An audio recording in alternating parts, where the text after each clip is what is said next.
Hey guys, happy to be back reading to you again. Wish it was in person, but I'll take what I can get. We are going to be picking up on Chapter 7 of Harry Potter and the Chamber of Secrets. I know it has been a week since we did Chapter 6.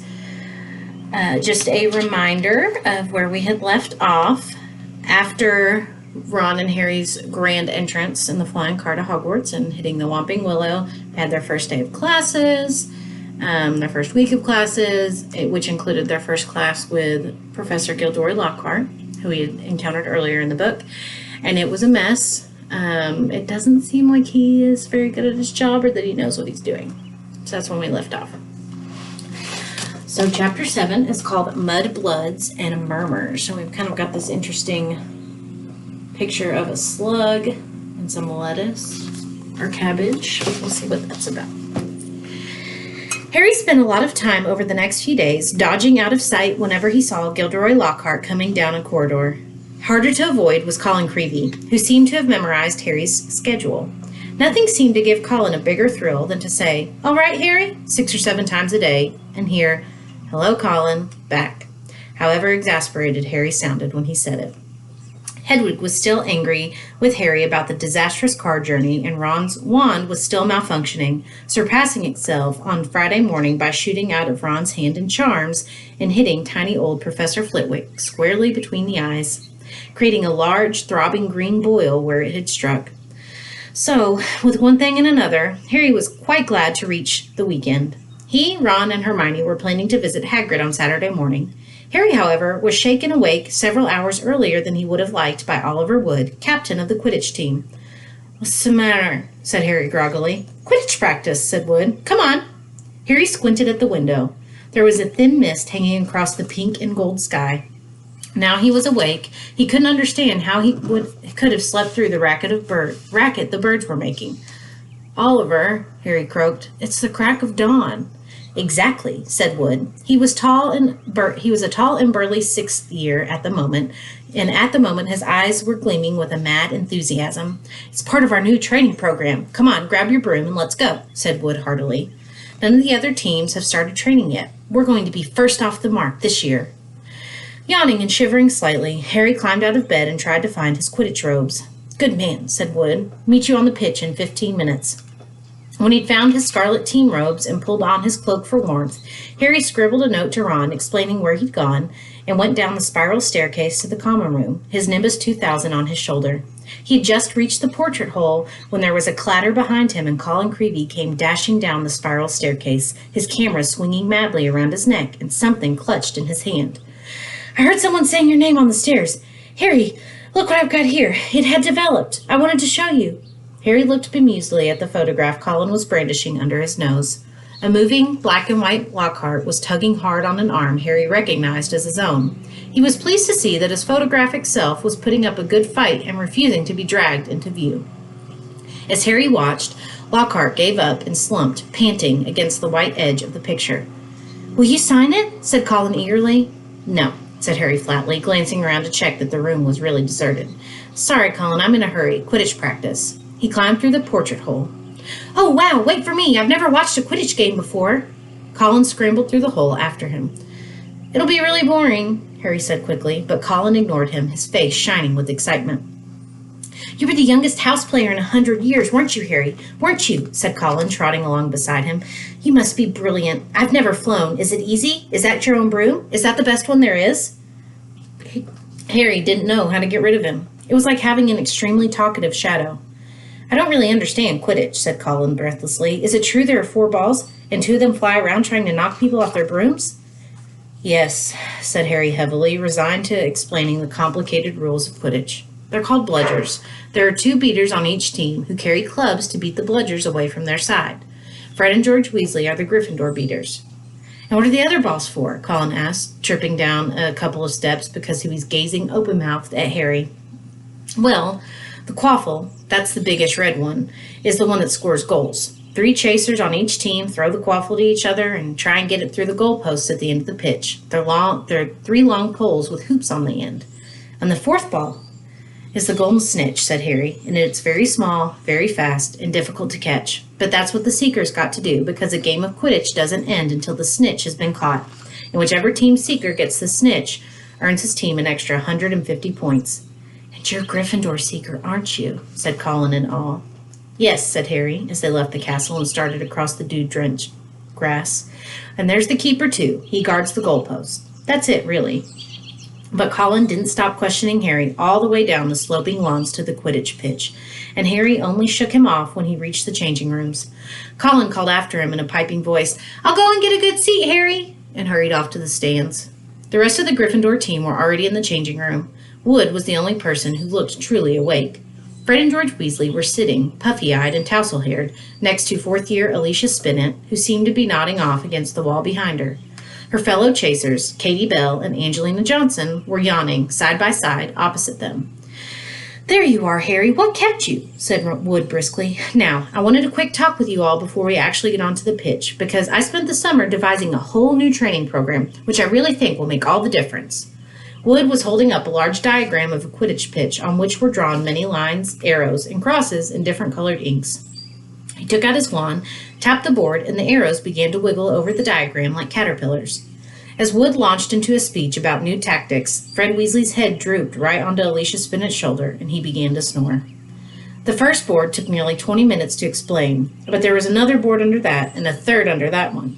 Harry sank into a stupor as Wood droned on and on. "So," said Wood, at long last, jerking Harry from a wistful fantasy about what he could be eating for breakfast at this very moment up at the castle. "Is that clear? Any questions?" "I've got a question, Oliver," said George, who had woken up with a start. "Why couldn't you have told us all this yesterday when we were awake?" Wood wasn't pleased. "Now listen here, you lot," he said, glowering at them all. "We should have won the Quidditch Cup last year. We're easily the best team, but unfortunately, owing to circumstances beyond our control." Harry shifted guiltily in his seat. He had been unconscious in the hospital wing for the final match of the previous year, meaning that Gryffindor had been a player short and had suffered their worst defeat in 300 years. Wood took a moment to regain control of himself. Their last defeat was clearly torturing him. "So this year, we train harder than ever before. Okay, let's go and put our new theories into practice." Wood shouted, seizing his broomstick and leading the way out of the changing rooms. Stiff-legged and still yawning, his team followed. They had been in the changing room so long that the sun was properly up now, although remnants of mist hung over the grass in the stadium. As Harry walked onto the pitch, he saw Ron and Hermione sitting in the stands. "Aren't you finished yet?" called Ron incredulously.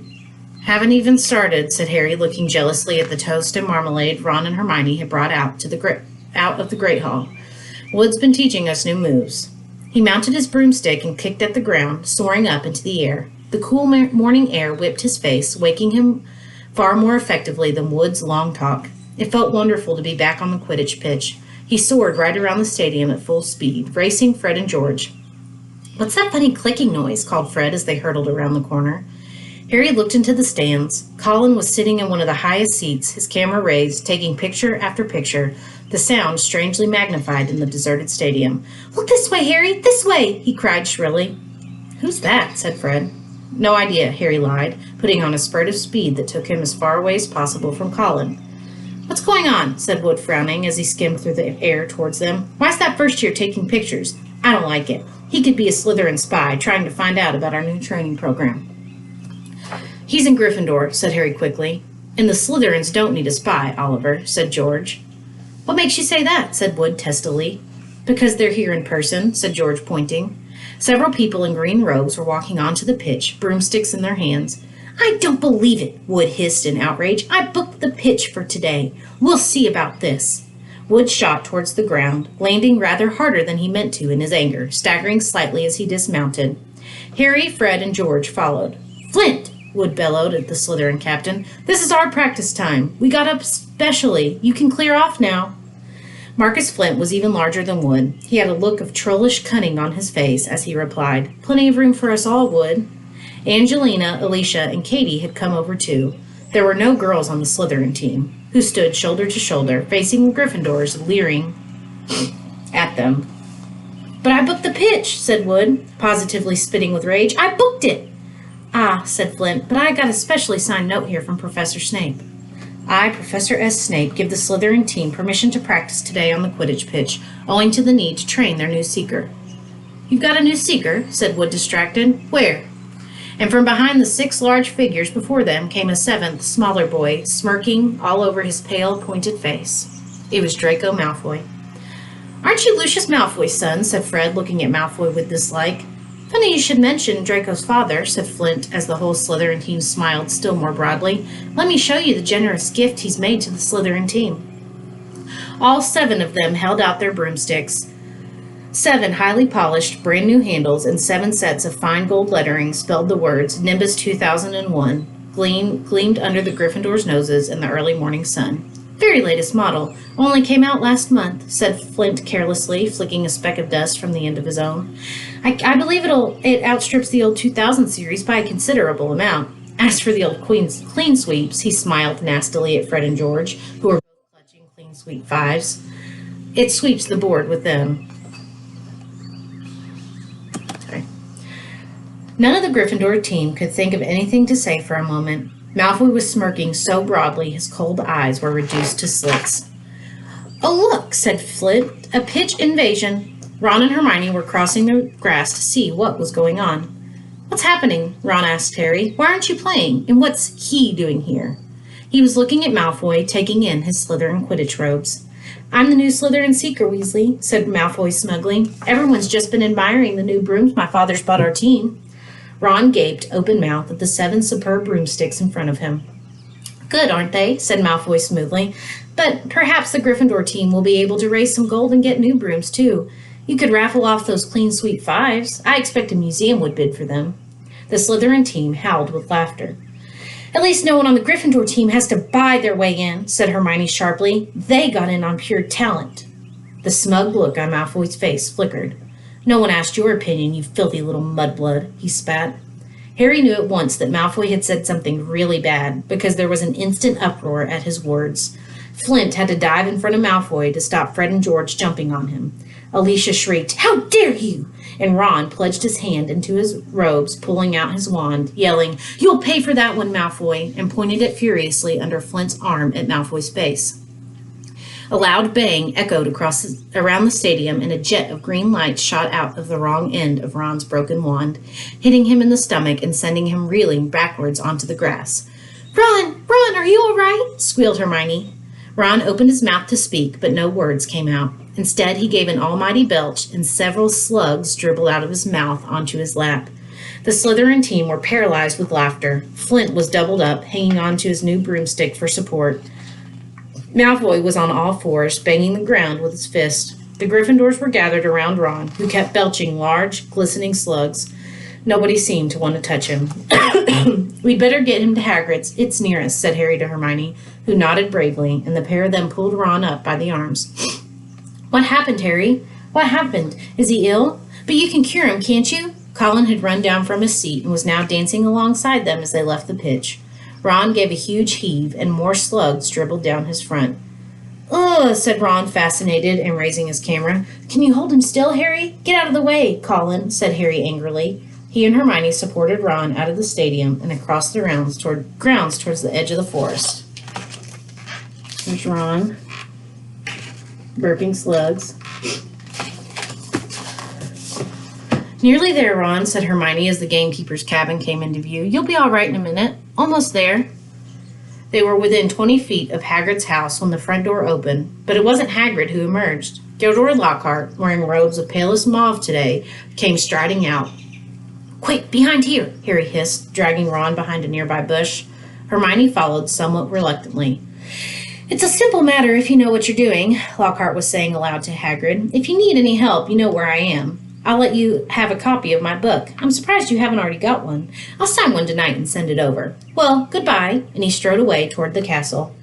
Harry waited until Lockhart was out of sight, then pulled Ron out of the bush and up to Hagrid's door. They knocked urgently. Hagrid appeared at once, looking very grumpy, but his expression brightened when he saw who it was. "Been wondering when you'd come down to see me. Come in, come in. Thought you might have been Professor Lockhart. Back again." Harry and Hermione supported Ron over the threshold into the one-roomed cabin, which had an enormous bed in one corner, a fire cracking merrily in another. Hagrid didn't seem perturbed by Ron's slug problem, which Harry hastily explained as he lowered Ron into a chair. Better out than in, he said cheerfully, plonking a large copper bucket in front of Ron. Get 'em all up. I don't think there's anything to do except wait for it to stop, said Hermione anxiously, watching Ron bend over the bucket. That's a difficult curse to work at the best of times, but with a broken wand. Hagrid was bustling around, making them tea. His boarhound, Fang, was slobbering over Harry. What did Lockhart want with you, Hagrid? Harry asked, scratching Fang's ears. Giving me advice on getting kelpies out of a well, growled Hagrid, moving a half-plucked rooster off his scrubbed table and setting down the teapot. Like I don't know, and banging on about some banshee he banished. If one word of it was true, I'll eat my kettle. It was most unlike Hagrid to criticize a Hogwarts teacher, and Harry looked at him in surprise. Hermione, however, said in a voice somewhat higher than usual, I think you're being a bit unfair. Professor Dumbledore obviously thought he was the best man for the job. He was the only man for the job, said Hagrid, offering them a plate of treacle toffee, which Ron coughed squelchily into his bucket. And I mean the only one. Getting very difficult to find anyone for the dark arts job. People aren't too keen to take it on, see? They're starting to think it's jinxed. No one's lasted long for a while now. So tell me, said Hagrid, jerking his head at Ron, who was he trying to curse? Malfoy called Hermione something. It must have been really bad because everyone went mad. It was bad, said Ron hoarsely, emerging over the tabletop, looking pale and sweaty. Malfoy called her a mudblood. Hagrid. Ron dived out of sight again as a fresh wave of slugs made their appearance. Hagrid looked outraged. He didn't, he growled at Hermione. He did, she said, but I don't really know what it means. I could tell it was really rude, of course. It's the most insulting thing he could think of, gasped Ron, coming back up. Mudblood's a really foul name for someone who was muggle-born. You know, non-magic parents. There are some wizards, like Malfoy's family, who think they're better than everyone else because they're what people call pure blood. He gave a small burp and a single slug fell into his outstretched hand. He threw it into the bucket and continued. I mean, the rest of us know it doesn't make any difference at all. Look at Neville Longbottom. He's a pure blood and he can hardly stand a cauldron the right way up. And they haven't invented a spell our Hermione can't do, said Hagrid proudly, making Hermione go a brilliant shade of magenta. It's a disgusting thing to call someone, said Ron, wiping his sweaty brow with a shaking hand. Dirty blood, see? Common blood. It's mad. Most wizards these days are half-blood anyway. If we hadn't married muggles, we'd have died out. He retched and ducked out of sight again. Well, I don't blame you for trying to curse him, Ron, said Hagrid loudly over the thuds of more slugs hitting the bucket. But maybe it was a good thing your wand backfired. I expect Lucius Malfoy would have come marching up to school if you'd cursed his son. At least you're not in trouble. Harry would have pointed out that trouble didn't come much worse than having slugs pouring out of your mouth, but he couldn't. Hagrid's treacle toffee had cemented his jaws together. Harry, said Hagrid suddenly, as though struck by a sudden thought, got a bone to pick with you. I've heard you've been giving out signed photos. How come I haven't got one? Furious, Harry wrenched his teeth apart. I have not been giving out signed photos, he said hotly, if Lockhart's still putting that about. But then he saw Hagrid was laughing. I'm only joking, he said, patting Harry genially on the back and sending him face first into the table. I knew you hadn't really. I told Lockhart you didn't need to. You're more famous than him without trying. Bet he didn't like that, said Harry, sitting up and rubbing his chin. Don't think he did, said Hagrid, his eyes twinkling. And then I told him I'd never read one of his books, and he decided to go. Treacle toffee, Ron? He added as Ron reappeared. No thanks, said Ron weakly. Better not risk it. Come and see what I've been growing, said Hagrid, as Harry and Hermione finished the last of their tea. In the small vegetable patch behind Hagrid's house were a dozen of the largest pumpkins Harry had ever seen. Each was the size of a boulder. Getting on well, aren't they? Said Hagrid happily. For the Halloween feast. Should be big enough by then. What have you been feeding them? Said Harry. Hagrid looked over his shoulder to check that they were alone. Well, I've been giving them, a bit of help. Harry noticed Hagrid's flowery pink umbrella leaning against the back wall of the cabin. Harry had had reason to believe before now that this umbrella was not all it looked. In fact, he had the strong impression that Hagrid's old school wand was concealed inside it. Hagrid wasn't supposed to use magic. He had been expelled from Hogwarts in his 3rd year, but Harry had never found out why. Any mention of the matter, and Hagrid would clear his throat loudly and become mysteriously deaf until the subject was changed. An engorgement charm, I suppose, said Hermione, halfway between disapproval and amusement. Well, you've done a good job on them. That's what your little sister said, said Hagrid, nodding at Ron. Met her just yesterday. Hagrid looked sideways at Harry, his beard twitching. Said she was just looking around the grounds, but I reckon she was hoping she might run into someone else at my house. He winked at Harry. If you ask me, she wouldn't say no to a sign. Oh, shut up, said Harry. Ron snorted with laughter, and the ground was sprayed with slugs. Watch it, Hagrid roared, pulling Ron away from his precious pumpkins. It was nearly lunchtime, and as Harry had only had one bit of treacle toffee since dawn, he was keen to go back to school to eat. They said goodbye to Hagrid and walked back up to the castle, Ron hiccuping occasionally, but only bringing up 2 very small slugs. They had barely set foot in the cool entrance hall when a voice rang out. There you are, Potter, Weasley. Professor McGonagall was walking towards them, looking stern. You will both do your detentions this evening. What are we doing, Professor? Said Ron, nervously suppressing a burp. You will be polishing the silver in the trophy room with Mr. Filch, said Professor McGonagall, and no magic, Weasley. Elbow grease. Ron gulped. Argus Filch, the caretaker, was loathed by every student in the school. And you, Potter, will be helping Professor Lockhart answer his fan mail, said Professor McGonagall. Oh, no, can't I go and do the trophy room, too? Said Harry desperately. Certainly not, said Professor McGonagall, raising her eyebrows. Professor Lockhart requested you particularly. 8 o'clock sharp, both of you. Harry and Ron slouched into the Great Hall in states of deepest gloom, Hermione behind them, wearing a, well, you did break school rules sort of expression. Harry didn't fancy his shepherd's pie as much as he'd thought. Both he and Ron felt they'd got the worst deal. Filch'll have me there all night, said Ron heavily. No magic. There must be about 100 cups in that room. I'm no good at muggle cleaning. I'd swap any time, said Harry hollowly. I've had loads of practice with the Dursleys. Answering Lockhart's fan mail, he'll be a nightmare. Saturday afternoon seemed to melt away, and in what seemed like no time, it was 5 minutes to 8, and Harry was dragging his feet along the second-floor corridor to Lockhart's office. He gritted his teeth and knocked. The door flew open at once. Lockhart beamed down at him. Ah, here's the scallywag, he said. Come in, Harry, come in. Shining brightly on the walls by the light of many candles were countless framed photographs of Lockhart. He had even signed a few of them. Another large pile lay on his desk. You can address the envelopes, Lockhart told Harry, as though this was a huge treat. The first one's to Gladys Gudgeon, bless her, huge fan of mine. The minutes snailed by. Harry let Lockhart's voice wash over him, occasionally saying, and right, and yeah. Now and then he caught a phrase like, fame's a fickle friend, Harry, or celebrity is as celebrity does, remember that. The candles burned lower and lower, making the light dance over the many moving faces of Lockhart watching him. Harry moved his aching hand over what felt like the thousandth envelope, writing out Veronica Smethly's address. It must be nearly time to leave, Harry thought miserably. Please let it be nearly time. And then he heard something. Something quite apart from the spitting of the dying candles and Lockhart's prattle about his fans. It was a voice to chill the bone marrow, a voice of breathtaking, ice-cold venom. Come to me. Let me rip you. Let me tear you. Harry gave a huge jump, and a large lilac blot appeared on Veronica Smethly's street. What? He said loudly. I know, said Lockhart. 6 solid months at the top of the bestseller list. Broke all the records. No, said Harry frantically. That voice. Sorry, said Lockhart, looking puzzled. What voice? That voice that said, didn't you hear it? Lockhart was looking at Harry in high astonishment. What are you talking about, Harry? Perhaps you're getting a little drowsy. Great Scott, look at the time. We've been here nearly 4 hours. I'd never have believed it. The time's flown, hasn't it? Harry didn't answer. He was straining his ears to hear the voice again, but there was no sound now except for Lockhart telling him he mustn't expect a treat like this every time he got detention. Feeling dazed, Harry left. It was so late that the Gryffindor common room was almost empty. Harry went straight up to the dormitory. Ron wasn't back yet.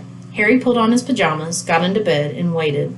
Half an hour later, Ron arrived, nursing his right arm and bringing a strong smell of polish into the darkened room. My muscles must have all seized up, he groaned, sinking on his bed. 14 times he made me buff that Quidditch cup before he was satisfied. And then I had another slug attack all over a special award for services to the school. Took ages to shift that slime. How was it with Lockhart? Keeping his voice low so as not to wake Neville, Dean, and Seamus, Harry told Ron exactly what he had heard. And Lockhart said he couldn't hear it, said Ron. Harry could see him frowning in the moonlight. Do you think he was lying? But I don't get it. Even someone invisible would have had to open the door. I know, said Harry, lying back in the four-poster bed and staring at the canopy above him. I don't get it either. All right, that's the end of chapter 7. See you tomorrow. Miss you.